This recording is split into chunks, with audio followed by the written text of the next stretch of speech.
السلام عليكم ورحمة الله وبركاته. أنا فرح أحمد وانتوا دلوقتي بتسمعوا بودكاست صوت فرح.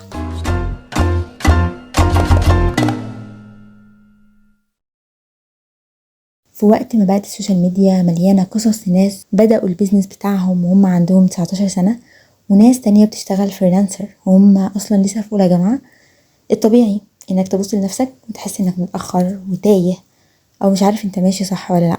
بس الحقيقة هي إن العشرينات مش سن النجاح العظيم زي ما احنا فاكرين. العشرينات هي سن التجربة واللخبطة والرجوع لنقطة الصفر، ودي حاجة بفكر نفسي بيها كل يوم. يعني لو مفيش لخبطة يبقى غالبا احنا روبوت. أول نقطة، لازم تعرف إن السوشيال ميديا مش معيار للنجاح. مش كل اللي بنشوفه حقيقي. في ناس بتصور اللاب من قدام وفي الكادر فوقها كتب وهدوء، بس ورا الكاميرا في حاجات تانية كتير احنا مش شايفينها. في أخ صغير بيزن، في أكل على النار، في قطط بتتخانق برا. فلو كل مرة تبص على ستوري حد وتحس إنك ضايع، افتكر إن في ستوري تانية مش باينة، لأن السوشيال ميديا فلتر بعيدا تماما عن الواقع.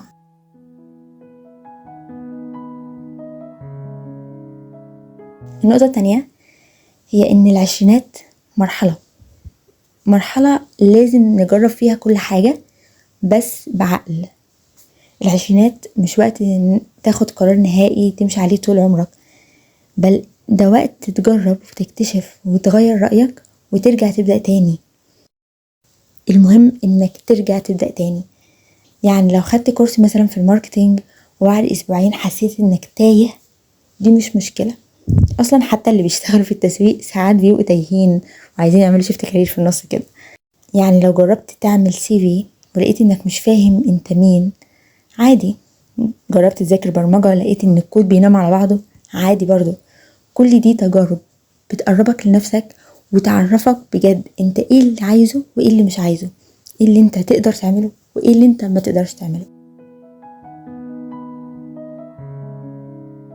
النقطة الثالثة، ان مفيش تطبيق سحري هيقولك انت اتخلقت عشان تكون محاسب مثلا، بس في شوية حاجات ممكن تساعد في ده. اول حاجة هي انك تسأل نفسك دايما ايه الحاجة اللي لما بعملها ما بحسش بالوقت وانا فيها. ده غير النوم طبعا. الناس بتقولك شاطر في ايه حتى لو الحاجة دي كانت بسيطة.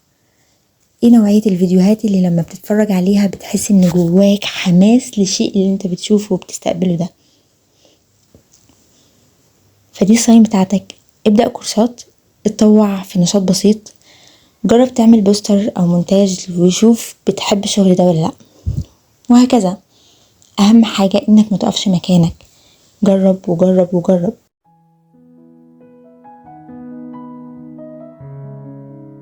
النقطة الرابعة والأخيرة، بلاش تستعجل النجاح. دي حاجة أنا نفسي بقع فيها في اليوم 1000 مرة. بلاش نستعجل النجاح. الناس اللي بتقول لنا أنا بدأت من الصفر ونجحت، مش بيقولوا لك إنهم كانوا بيفشلوا كل يوم، إنهم لسه مش واثقين 100% من إنهم في المكان الصح. لازم نعرف إن الرحلة أهم من النتيجة. يعني حتى لو أنت مش عارف هتشتغل إيه، المهم تمشي خطوة خطوة وتتعلم من كل خطوة بتخطيها في الطريق بتاعك. اعتبر ان الفشل زي ابديت لنظام التشغيل بتاعك كده.